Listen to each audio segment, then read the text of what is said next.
जय श्री राधे कृष्ण। आप सभी का हमारे YouTube चैनल पे बहुत बहुत स्वागत है।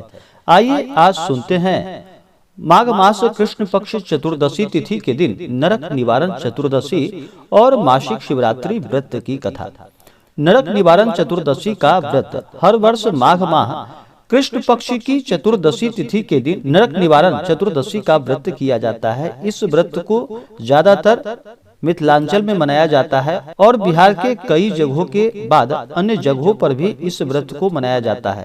नरक निवारण चतुर्दशी के व्रत में भगवान शिव का पूजन किया जाता है और इस दिन संध्या पूजन करने के बाद बहुत से जगहों पर बेर खाने का भी विधान है।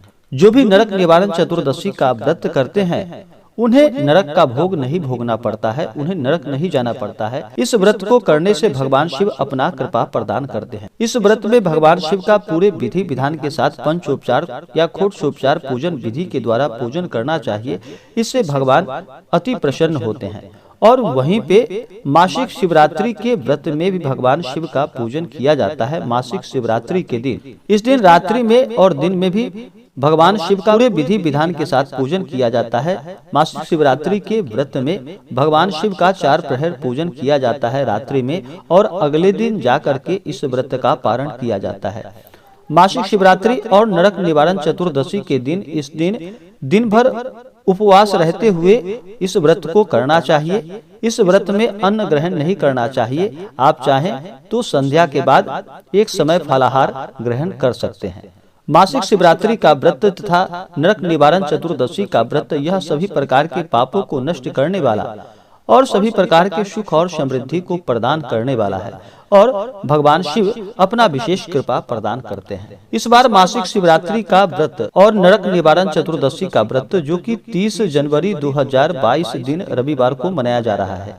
चतुर्दशी तिथि के दिन इस व्रत को किया जाता है। तो चतुर्दशी तिथि प्रारंभ समय 30 जनवरी 2022 दिन रविवार दोपहर 3:26। यह समय वाराणसी ऋषिकेश पंचांग के अनुसार है और चतुर्दशी तिथि प्रारंभ समय शाम 5:46। यह समय सनातन पंचांग के अनुसार है और चतुर्दशी तिथि की समाप्ति होगी अगले दिन 31 जनवरी 2022 दिन सोमवार को सुबह 9:14 पे।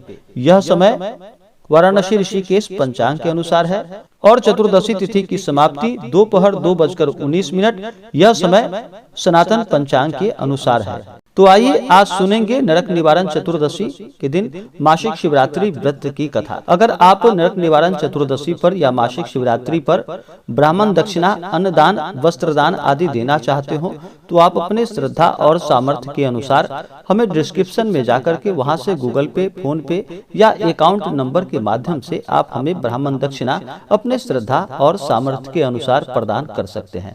तो आइए सुनते हैं मासिक शिवरात्रि व्रत की कथा। तो बोलिए प्रेम से भगवान भोलेनाथ की जय, माता पार्वती की जय। पूर्व काल में चित्रभानु नामक एक शिकारी था। वह जानवरों की हत्या करके अपना और अपने परिवार का पालन पोषण किया करता था। वह एक साहूकार का कर्जदार था, लेकिन उसका ऋण समय पर न चुका सकने के कारण क्रोधित साहूकार ने शिकारी को एक शिव मठ में बंदी बना लिया। संयोग से उस दिन शिवरात्रि थी। शिकारी ध्यान मग्न होकर शिव संबंधी धार्मिक बातें सुनता रहा। चतुर्दशी को उसने शिवरात्रि व्रत की कथा भी सुनी और शाम होते ही साहूकार ने उसे अपने पास बुलाया और ऋण चुकाने के विषय में बात की।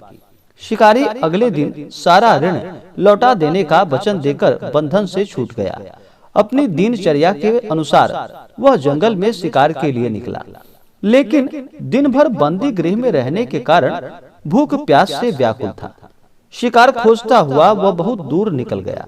जब अंधकार हो गया तो उसने विचार किया कि रात जंगल में ही बितानी पड़ेगी। वह वन की एक तालाब के किनारे एक बेल के पेड़ पर चढ़कर रात बीतने का इंतजार करने लगा।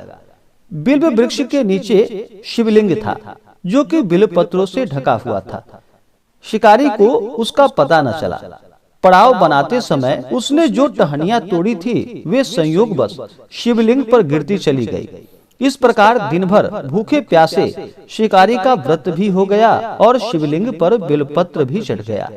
एक प्रहर रात्रि बीत जाने पर एक गर्भिणी हिरणी तालाब पर पानी पीने के लिए आई। शिकारी ने धनुष पर तीर चढ़ाकर ज्यों ही प्रत्यंचा को खींची, हिरणी बोली कि मैं गर्भिणी हूँ, शीघ्र ही प्रसव करूंगी। तुम एक साथ दो जीवों की हत्या करोगे, वह ठीक नहीं है। मैं बच्चे को जन्म देकर तुम्हारे पास शीघ्र ही आ जाऊंगी। शिकारी ने प्रत्यंचा ढीली कर दी और हिरणी जंगल की झाड़ियों में लुप्त हो गई। प्रत्यंचा चढ़ाने तथा ढीली करने के वक्त कुछ बिलपत्र अनायास ही टूटकर शिवलिंग पर फिर से गिर गए। इस प्रकार उससे अनजाने में ही प्रथम पहर का पूजन भी संपन्न हो गया। कुछ देर बाद एक और हिरणी उधर से निकली। शिकारी की प्रसन्नता का ठिकाना न रहा।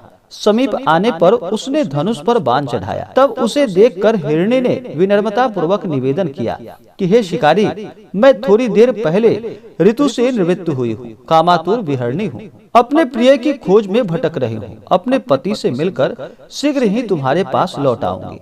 शिकारी ने उसे भी जाने दिया। 2 बार शिकार को खोकर उसका माथा ठनक गया। वह चिंता में पड़ गया।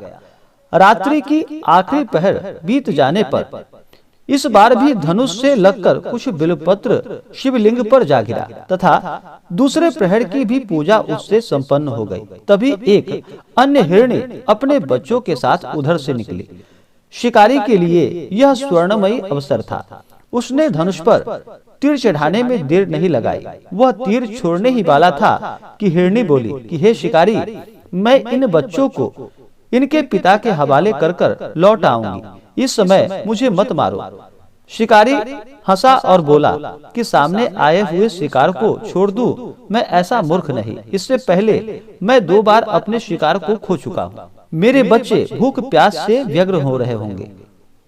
उत्तर में हिरणी ने फिर कहा कि जैसे तुम्हारे अपने बच्चे की ममता सता रही है, ठीक वैसे भी मुझे भी। शिकारी, मेरा विश्वास करो, मैं इन्हें इसके पिता के पास छोड़कर तुरंत ही लौटने की प्रतिज्ञा करती हूँ। हिरणी का दुख भरा स्वर को सुनकर शिकारी को उस पर दया आ गई। उसने उस मृगी को भी जाने दिया। शिकार के अभाव में तथा भूख और प्यास से व्याकुल शिकारी अनजाने में ही बिलपत्र पर बैठा बिलपत्र तोड़ तोड़ कर नीचे फेंकता जा रहा था। अब पांव फटने को हुई। फिर क्या था, एक हिष्ट पुष्ट मृग उसी रास्ते पर आया। शिकारी ने सोच लिया कि इसका शिकार अवश्य ही करूंगा।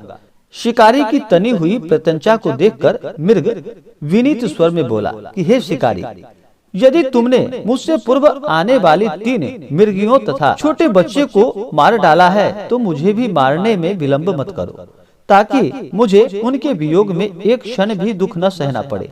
मैं उस हिरनियों का पति हूँ। यदि तुमने उन्हें जीवन दान दिया है तो मुझे भी कुछ क्षण जीवन दे दो। मैं उनसे मिलकर तुम्हारे समक्ष उपस्थित हो जाऊंगा। मृग की बात को सुनकर शिकारी के सामने पूरी रात का घटना चक्र घूम गया। उसकी सारी कथा मृग को सुनाई। तब मृग ने कहा कि मेरे 3 पत्नियां जिस प्रकार प्रतिज्ञाबद्ध होकर गई हैं, मेरी मृत्यु से अपने धर्म का पालन नहीं कर पाएंगी।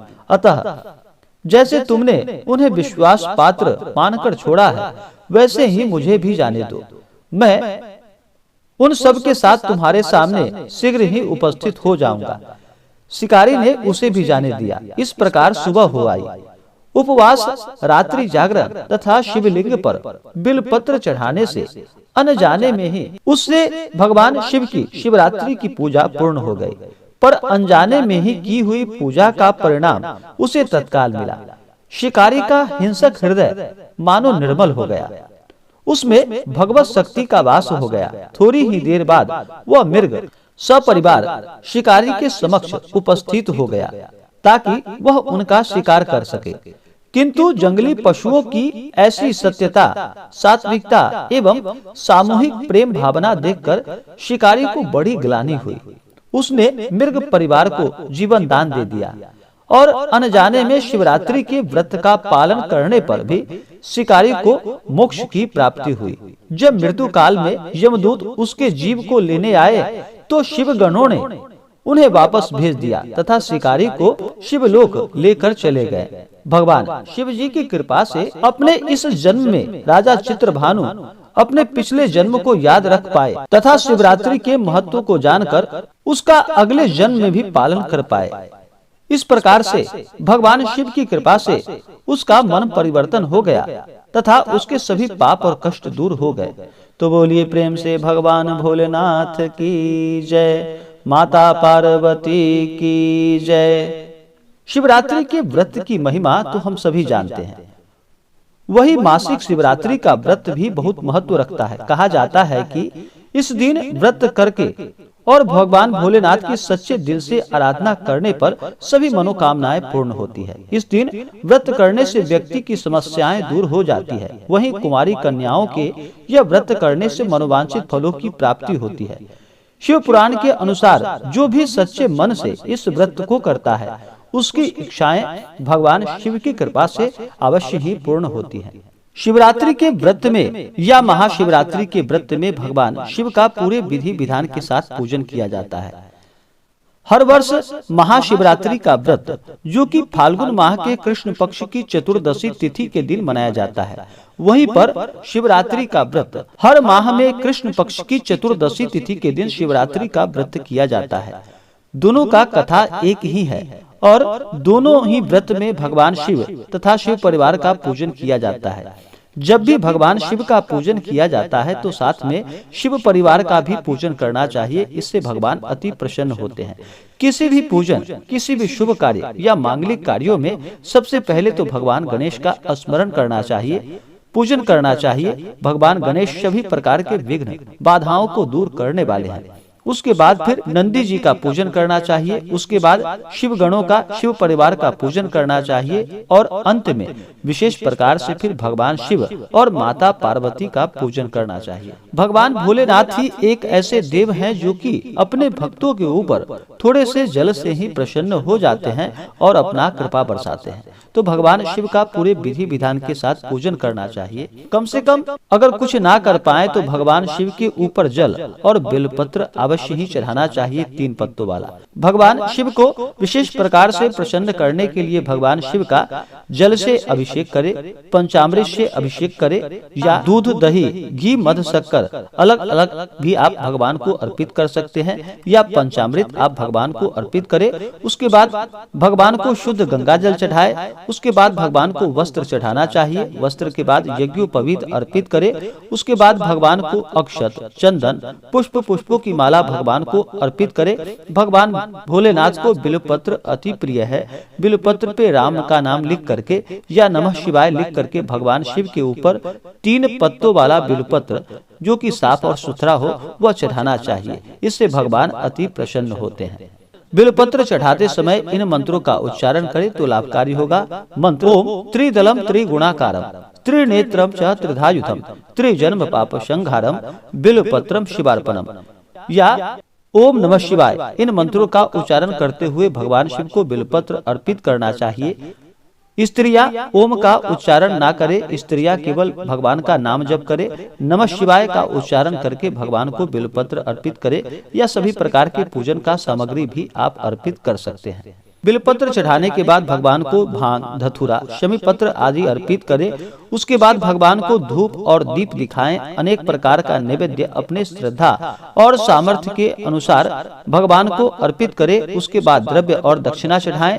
पुंगी फल, तांबूल अर्पित करें। पुंगी फल जो कि सुपारी को पुंगी फल कहा जाता है, तांबूल यानी कि पान पत्र भगवान को अर्पित करें। उसके बाद फिर मासिक शिवरात्रि व्रत का कथा श्रवण करें। उसके बाद भगवान की आरती करें। मासिक शिवरात्रि के व्रत में भगवान का रात्रि में विशेष प्रकार से 4 प्रहर पूजन किया जाता है और नरक निवारण चतुर्दशी के दिन भगवान शिव का दिन में पूजन किया जाता है। संध्या के समय में पूजन किया जाता है। बहुत से जगहों पर संध्या होने के बाद बेर खाने का विधान है। तो आप अपने अपने परंपरा के अनुसार भगवान का पूजन करें। जब भी भगवान का पूजन करें तो मन में श्रद्धा और विश्वास रखते हुए ही व्रत को करना चाहिए या पूजन करना चाहिए। विश्वास या श्रद्धा अगर मन में ना हो तो उस व्रत को नहीं करना चाहिए, वह निष्फल ही माना जाता है। अगर सच्ची श्रद्धा के साथ भगवान को जल भी अर्पित अगर आप कर देते हैं, उससे भी भगवान प्रसन्न हो जाते हैं। या मन से केवल भगवान नाम का स्मरण भी करते हैं, उससे भी भगवान अपने भक्तों के ऊपर प्रसन्न होते हैं। तो सदा ही मन में विश्वास रखते हुए, मन में श्रद्धा रखते हुए ही व्रत या पूजन करना चाहिए। तो आशा करता हूं कि यह जानकारी आपको अच्छा लगा हो। ऐसे ही ज्ञानवर्धक जानकारियां प्राप्त करने के लिए हमारे इस चैनल को लाल बटन दबा करके सब्सक्राइब करें, साथ में बेल आइकन घंटी दबाएं ताकि मेरे वीडियो का नोटिफिकेशन आपके पास सबसे पहले पहुंचे। वीडियो को लाइक और अपने मित्रों तथा दोस्तों के साथ शेयर करें। सुखी रहें और स्वस्थ रहें। जय श्री राधे कृष्ण। धन्यवाद।